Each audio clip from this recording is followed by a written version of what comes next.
Mahahabag kayo bilang isang ina, bilang isang magulang, kung gaano kademonyo si Lisa Marcos at ang Marcos administration kung paano pina-extract o pinadukot ang mga bata sa Turkey.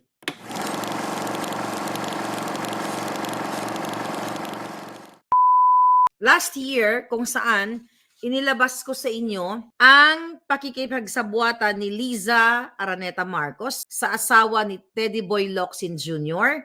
na si Louie Locsin. Ano ba itong issue na ito? May mag-ina, distressed mother nagkaroon ng domestic problem sa kanyang partner, which is si Francis Lloyd Chua, na business partner ni Lisa. At reportedly, ito ay, ayon sa ating source, ito ay kasabwat ni Lisa sa mga illegal na negosyo niya at kasama actually si Kumar dito, according to our source. Pero mag-focus muna tayo dito kay Lisa Tanas. So ano yung mga ano na yon? Ano yung mga papeles na yon? Mga papeles na kung saan pag-aresto kay distressed mother. Piplay muna natin uli yung conversation ni Lisa, yung video na nag-viral na ito. Mahahabag kayo bilang isang ina, bilang isang magulang, kung gaano kademonyo si Lisa Marcos at ang Marcos administration kung paano pina-extract o pinadukot ang mga bata sa Turkey. Balikan natin to, mga kababayan. Hi, Louie. How are you? I'm here in Bacolod, campaigning for my hubby, look, with Marie Chris and a bunch of gay people. But anyway, the reason why I called you is I have a favor to ask you. We gave all the documents, not to Mila, but syempre iba pag tumawag ka. A good friend of ours, Francis Chua, basically has a problem in Istanbul, in Turkey, so he went to court. The judge issued an order in his favor. So now we're just having everything authenticated so that it can be served in the embassy in Istanbul, right? So Mila has all the documents. I won't bore you with the details, but if you could call Mila and just give it a little push. Everything's above board, don't worry. I'm very good at that. But yeah, that's it. So I hope to see you soon. Okay. Grabe Bacolod. All we did here was eat, and eat. Okay, dear, I'll talk to you soon. Thank you so much. Bye-bye.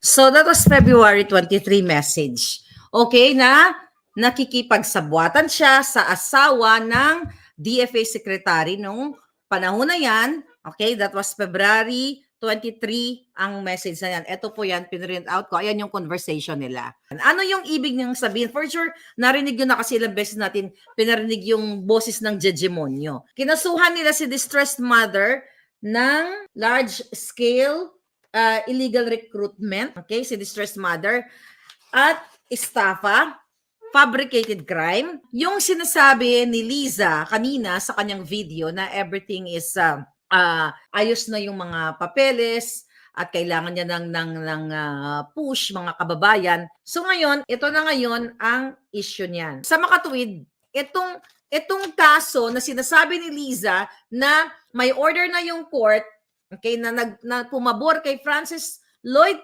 Chua, mga kababayan, ay na-withdraw na. So ibig sabihin, pinahirapan ni Lisa Marcos, ni Francis Lloyd Chua at iba pang mga kasabwat na bigyan ng traumatic experience ang mga bata at ang ina ng mga bata at guluhin ang buhay nila sa Turkey at ngayon nga ay nasa Europa na yan. Yung sinasabi ni Liza na naayos na ang mga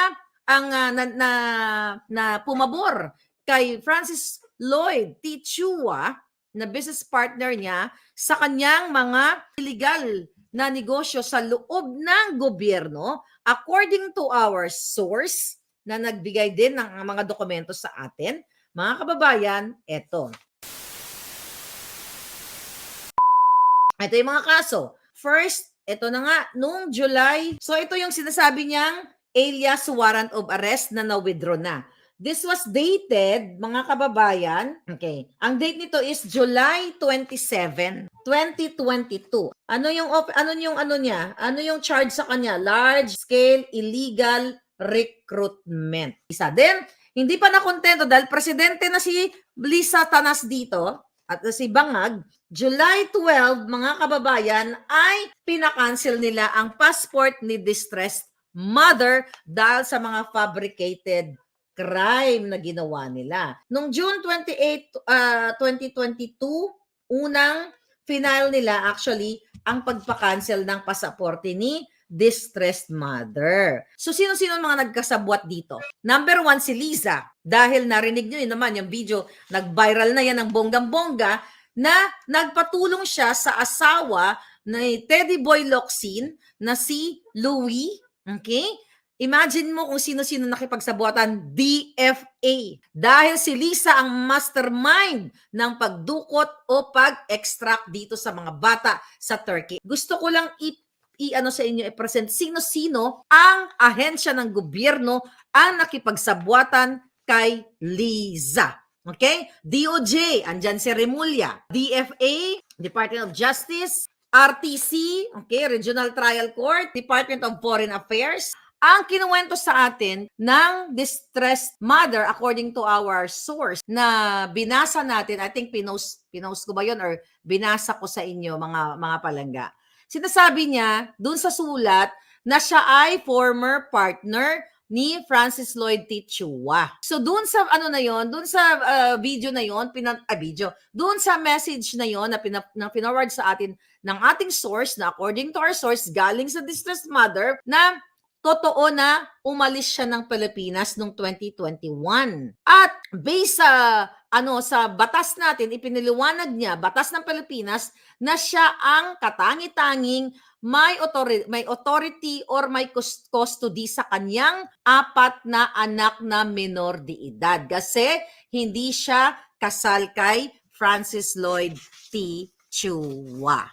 So yun ang sinasabi ng distressed mother na hindi siya kasal dito kay Chua, na ayon sa ating source ay business partner ni Liza sa kanyang mga illegal na activities. Kaya nga, sabi ko nga mga kababayan, kung matino lang ang mga buwakang ginemes na mga senador at mga kongresista ng iba sa kanila, kasabwat ni Liza at ni Francis Lloyd Chua ayon sa ating source. Yun na lang muna mga palangga. I hope palaganapin ninyo, i-share ninyo sa inyong mga kamag-anak, mga kaibigan. Please, sa mga OFW, i-share nyo sa mga amo ninyo, sa mga office mate ninyo, yung mga audio na yan, kung paano kademonyo ang First Lady at ang Presidenteng Bangag.